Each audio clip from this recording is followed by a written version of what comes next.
بسم اللہ الرحمن الرحیم۔ شروع اللہ پاک کے نام سے جو نہایت مہربان اور رحم والا ہے۔ السلام علیکم ورحمۃ اللہ وبرکاتہ اینڈ ویلکم ٹو اسلامک دنیا۔ آج کا جو ہمارا اسلامک موضوع ہے جس پر ہم بات کریں گے وہ ہے صحابی کی قبر سے تلاوت کی آواز۔ چلے چلتے ہیں موضوع کی طرف۔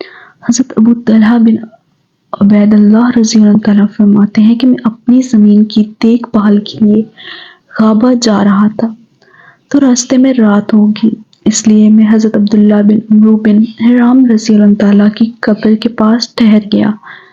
جب کچھ رات گزر گئی تو میں نے ان کی قبر میں سے تلاوت کی اتنی بہترین آواز سنی کہ اس سے پہلے اتنی اچھی قرات میں نے کبھی نہیں سنی تھی۔